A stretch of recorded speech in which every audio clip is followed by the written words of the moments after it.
ఎన్టీఆర్, దర్శకుడు ప్రశాంత్ నీల్ కాంబినేషన్లో ఓ pan India చిత్రం రూపొందుతున్న విషయం తెలిసిందే. గతేడాది ఈ సినిమాకు సంబంధించిన పూజా కార్యక్రమం జరిగింది. ఈ నేపథ్యంలో తాజాగా ఈ సినిమా రెగ్యులర్ షూట్ మొదలైనట్లు చిత్ర నిర్మాణ సంస్థ మైత్రి మూవీ మేకర్స్ ఎక్స్ వేదికగా పోస్ట్ పెట్టింది. భారతీయ సినీ చరిత్రలో ఒక మార్క్ని క్రియేట్ చేసేలా ఈ మట్టి ఎట్టకేలకు తన పాలనను స్వాగతించింది. ఎన్టీఆర్ నీల్ సినిమా అధికారికంగా మొదలైంది. ప్రేక్షకులను అలరించేందుకు సరికొత్త యాక్షన్ వినోదం సిద్ధమవుతుంది అని టీం పేర్కొంది. చిత్రీకరణకు సంబంధించిన ఫోటోని సైతం పంచుకుంది. ఇందులో నీల్ యాక్షన్ సన్నివేశాన్ని డైరెక్ట్ చేస్తూ కనిపించారు. ఎన్టీఆర్ ఇంకా ఈ చిత్రీకరణలో భాగం కాలేదని సమాచారం. మార్చి నుంచి ఆయన ఈ చిత్ర సెట్స్లోకి అడుగు పెడతారని తెలుస్తోంది. ప్రస్తుతం ఈ సినిమా కోసం రామోజీ ఫిలిం సిటీలో ఓల్డ్ కోల్కతా బ్యాక్డ్రాప్లో ఓ ప్రత్యేక సెట్ను సిద్ధం చేసి అక్కడే సన్నివేశాలను చిత్రీకరిస్తున్నారు. ఈ పీరియాడిక్ మాస్ యాక్షన్ డ్రామాలో ఎన్టీఆర్కు జోడీగా రుక్మిణి వసంత్ కనిపించనుంది. మలయాళ యువ హీరో టొవినో థామస్ కీలక పాత్రలో సందడి చేయనున్నట్లు తెలిసింది. రామోజీ ఫిలిం సిటీలో అధికారికంగా షూటింగ్ను స్టార్ట్ చేశారు.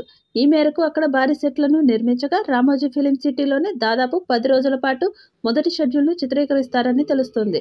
ఇక ఈ షూటింగ్లో 1500 మంది జూనియర్ ఆర్టిస్టులు పాల్గొంటున్నట్లు సమాచారం. అయితే మొదటి షెడ్యూల్లో ఎన్టీఆర్కు సంబంధించిన సన్నివేశాలు మాత్రం లేవని టాక్ నడుస్తుంది. బంగ్లాదేశ్ నేపథ్యంలో రూపొందుతున్న ఈ మూవీపై అంచనాలు భారీగా ఉన్నాయి. ప్రస్తుతం ఎన్టీఆర్, హృతిక్ రోషన్ వార్ 2 షూటింగ్లో బిజీగా ఉన్నారు. ఈ మూవీతోనే తారక్ బాలీవుడ్లోకి ఎంట్రీ ఇస్తున్న సంగతి తెలిసిందే.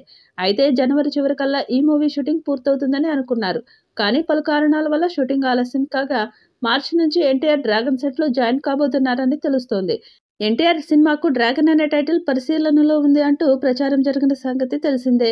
మేకర్స్ ఇంకా టైటిల్ను అఫీషియల్గా అనౌన్స్ చేయకపోయినప్పటికీ ఎన్టీఆర్ అభిమానులు మాత్రం ఇదే టైటిల్ అని ఫిక్స్ అయిపోయారు. మరి ఈ చిత్రం ఎలాంటి రికార్డ్స్ క్రియేట్ చేస్తుందో చూడాలి. ఈ వీడియోపై మీ అభిప్రాయాన్ని కామెంట్ బాక్స్లో తెలియజేయండి. ఈ వీడియో మీకు నచ్చితే లైక్ చేయండి, షేర్ చేయండి, కామెంట్ చేయండి. మరిన్ని అప్డేట్స్ కోసం మన ఛానల్ని సబ్స్క్రైబ్ చేసుకోండి.